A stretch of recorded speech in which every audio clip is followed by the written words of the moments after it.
ብልጽግና ህወሓት ጦርነት ሊከፍትብኝ ነው ሲል ህወሓት በበኩሉ ብልጽግናም ሊያጠቃኝ ነው ሲል መግለጫ አውጥቷል። የቀድሞው የኢህአዴግ አባላት እርስ በርሳቸው በፈራረጅ ከባድ ጦርነት በሀገሪቱ ሊቀሰቅሱ እንደሚችሉም እየተሰማ ነው። ዝርዝር መረጃውን ተሰማላችሁ። በኢትዮጵያም ከባድ አመጽ ሊቀሰቀስ ይችላል ሲል አይኤምኤፍ ገለጸ። ደቡብ አፍሪካም ዶክተር ቴድሮስ አድሃኖምን ሞንጀሏ ተሰማም። በዚህ ጉዳይ ላይም ዝርዝር ዘገባ ይዘናል። ጤና ይስጥልን። ከሸገር ቲዩብ የሰዓቱ መረጃዎቻችን ቀጥሎ ይቀርባሉ። ሸገር ቲዩብን ሰብስክራይብ፣ ላይክ እና ሼር በማድረግ አዳዲስ መረጃዎችን ከዚህ ቻናል ታገኛላችሁ። መልካም ቆይታ።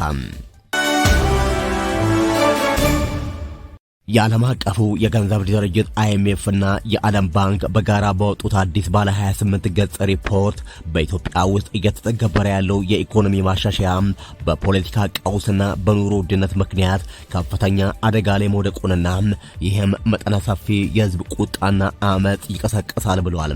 በሪፖርቱ ገጽ 10 ላይ የማሻሻያ ድካም በሚል ርዕስ በሰፈረው ትንተና በአገሪቱም እየታየ ያለው የዋጋ ንረትና የሰላም እጥረት ከተባባሰም ከፍተኛ የህዝብ ቅሬታና ማህበራዊ ቀውስ ሊያስከትል እንደሚችል በግልጽ አስቀምጧል።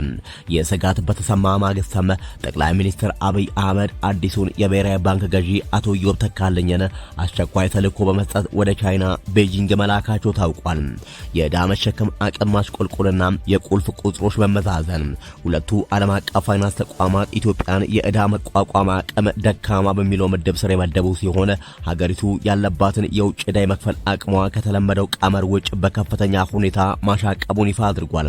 የሀገሪቱ ጠቅላላ የውጭ ዕዳ ከምትልከው የውጭ ንግድ ኤክስፖርት ገቢ አንጻር ሲሰላም 206% እንደ አይኤምኤፍ ቀመር ማናቸውም ሀገር ይጥምረታም ከ100% ማለፍ የለበትም።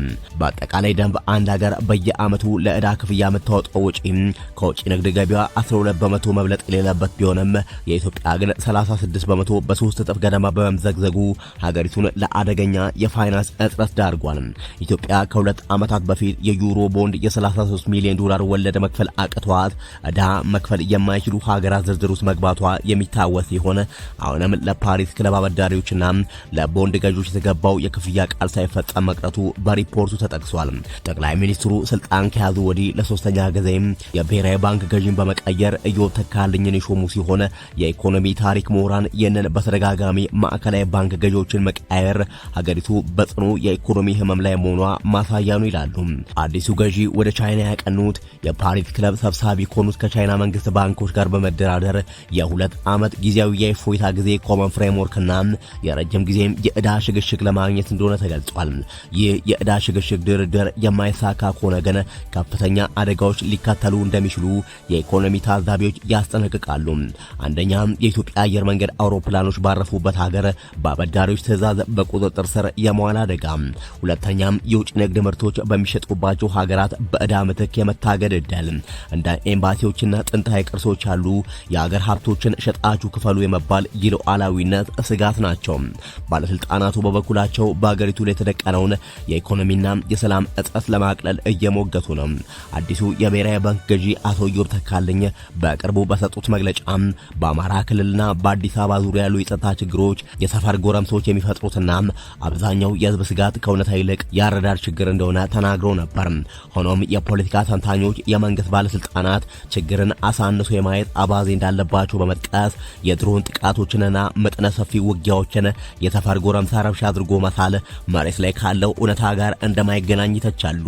ጠቅላይ ሚኒስትር አብይ አህመድ ለምሳሌም ባህር ዳር፣ ማደር፣ መቀሌ መጓዝ አይችሉም። ይህ የሆነው ታጣቂዎች ሰፊ ቀጠና በመቆጣጠራቸው ነው። ጠቅላይ ሚኒስትር አብይ አህመድ በሀገሪቱ የሚቆጣጠሩ ቀጠና እየጠበበ መጥቶ አዲስ አበባ ዙሪያ ብቻ ሆኗል። ጠቅላይ ሚኒስትሩ ወደ የትኛውም አካባቢ መከላከያ ሰራዊትን በገፍ ሳያሰማሩ መንቀሳቀስ ይፈራሉ። የዓለም አቀፍ ተቋማቱ ሪፖርት እንደሚያሳየው መንግስት የጦርነት ኢኮኖሚ ትቶ የሀገሪቱን ወጣትና ሀብት ወደ ልማት ካላዞረና የዕዳ ማሰረ ስልቶችን በብቃት ካልተገበረ በቃር እየናረ የመጣው የህዝብ ብሶት በቅርቡ ወደማይመለስ ማህበራዊ አመጽ ሊቀየር የሚችልበት እድል ሰፊ ነው። ብልጽግናንም ሙሉ በሙሉ ያጠፋል። ባለስልጣናቱም በህይወት የመትረፍ እድላቸው ጠባብ ነው ሲል መግለጫው ያትታል። ብልጽግና ህወሓት ጦርነት ሊከፍትብኝ ነው ሲል ህወሓት በበኩሉ ብልጽግና ሊያጠቃኝ ነው ሲል መግለጫ አውጥቷል። የህዝባዊ ወያኔ ሓርነት ትግራይ ህወሓት የፌዴራል መንግስት ገዢ ፓርቲ ብልጽግና የሚያራምደው ስርዓት በትግራይ ህዝብ ላይ ድጋሚ ጦርነት ለመክፈት የሚያደርገውን ዝግጅት በማታለልና በማጭበርበር ለመደበቅ እየሞከረ ነው በማለት ኮንነዋል። ህወሓት ባወጣው መግለጫ ገዢው ብልጽግና ፓርቲ ልዩነቶችን በኃይል ለመፍታት በማመን ቀደም ሲል በትግራይ ህዝብ ላይ ፈጽሞታል ያለውን የጅምላ ግድያ በሁለተኛ ዙር ለመፈጸም አሁንም የጦርነት ነጋሪት እየጎሰመ ይገኛል ብሏል።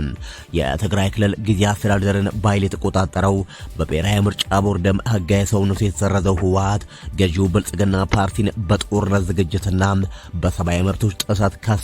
በመግለጫው ከጥቂት ቀናት በፊት በህወሓት ላይ ሰፊ ትችቶችን በመሰንዘር የጋራ ጽሑፋቸውን ያስነበቡት የጠቅላይ ሚኒስትሩ የምስራቅ አፍሪካ አማካሪ ሚኒስትር የቀድሞ የህወሓት ምክትል ሊቀመንበር አቶ ጌታቸው ረዳና የብሔራዊ መረጃና ደህንነት አገልግሎት ዋና ዳይሬክተሩ ሬድዋን ሁሴን ህወሓት በፌዴራል መንግስቱ ላይ ጥቃት ለመሰንዘር ወስኗል ሲሉ መክሰሳቸው ይታወሳል።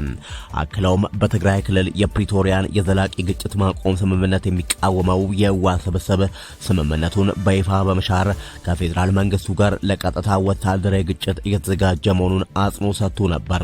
ከዚህ በተጨማሪም ጽንዶ የተሰኘው ጥምረት በአስመራም በመቀሌ እንዲሁም በሱዳን ተደጋጋሚ ስብሰባ እያደረጉ መሆኑን በመጥቀስ ህወሓት በፌዴራል መንግስቱ ላይ ጥቃት ለመክፈት ዝግጅት እያደረገ መሆኑን መግለጹ አይዘነጋም።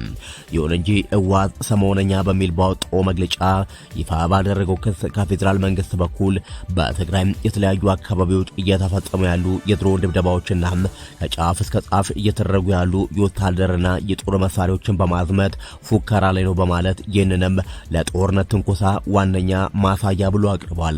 ድርጅቱ አክሎም ከዚህ በተጨማሪም በትግራይ ህዝብ ላይ በተጣለው ከበባና ክልከላ ምክንያት በአሁኑ ወቅት የሕክምና ቁሳቁስና መሰረታዊ ሸቀጦች እጥረት መከሰቱን ገልጿል። በተለያዩ መጠለያ ጣቢያዎች የሚገኙ ተፈናቃዮች ወደ ቀያቸው ከመመለስ ይልቅ ላለፉት 3 ወራት ይሰጣቸው የነበረው እርዳታ ሙሉ በሙሉ መቋረጡን አንስቷል።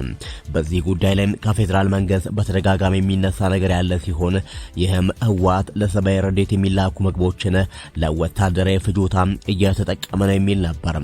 እስካሁን ወደ ግልጽ ጦርነት ያልተገባበት ብቸኛ ምክንያት በትግራይ በኩል ባለው ከፍተኛ ትዕግስት በመሆኑ ነው ያሉት ድርጅቱ ሊበሏት የፈለጓትን አሞራ ጅግራን ችሏታል የሚለውን አባባል በመጠቀም ብልጽግና የትግራይን ህዝብ በጠብጫሪነት በመወንጀል ክስ ላይ ተጠምዷል ብሏል። በምርጫ ቦርድ ህጋዊ እውቅናን የተነፈገው ፓርቲው አክሎም በትግራይ ህዝብ በመንግስትና በህወሓት በኩል ያለው ጽኑ አቋም የትግራይ ህዝብ ጥያቄዎችና ማናቸውም ልዩነቶች በሰላማዊ መንገድ መፍትሄ እንዲያገኙ የሚል ቢሆንም የብልጽግና ስርዓት ግን ይህንን ትዕግስት እንደ ድክመት ቆጥሮታል ብሏል።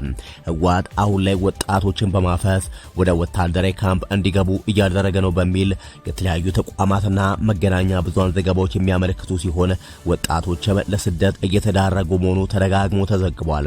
ለዚህ ክስ በቀጥታ ምላሽ ያልሰጠው የትናንቱ የህወሓት መግለጫ የትግራይ ህዝብ በህልውናው ላይ ለሚሰነዘርበት ማንኛውም ጥቃት ራሱን የመከላከል ተፈጥሯዊ መብቱን በመጠቀም ህልውናውን ለማረጋገጥ ዛሬም እንደ ትናንቱ በጽናት እንደሚመክት በመግለጽ ህዝቡ ከጎኑ እንዲሰለፍ ጥሪ አቅርቧል።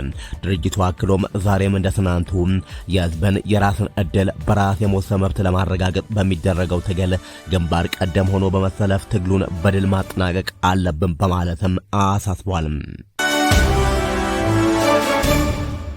ዶክተር ቴድሮስ አዳኖም የተዛባ መረጃ እያሰራጩ ነው ሲል የደቡብ አፍሪካ መንግስት ገለጸ።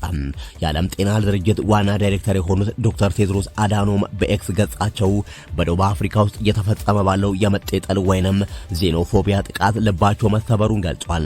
በዚህ ጥቃትም ቢያንስ 5 ኢትዮጵያውያንና ሌሎች 5 የሞዛምቢክ ዜጎች ህይወታቸው ማጣታቸውን ጠቅሰው በሺ የሚቆጠሩ ደግሞ ህይወታቸውን ለማትረፍ ደቡብ አፍሪካን ለቀው እየወጡ መሆኑን አስታውቆ ነበር።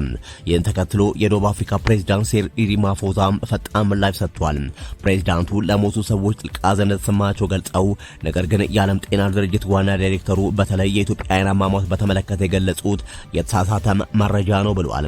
በኢትዮጵያውያኑ ላይ የተፈጸመው ግድያም የተደራጀ ወንጀል ውስጥ የሚወድቅ መሆኑን ጠቅሰውም በጉዳዩ ላይ የህግ አስከባሪ አካላት በንቃት ምርመራ እያደረጉ መሆናቸውን አስረድተዋል።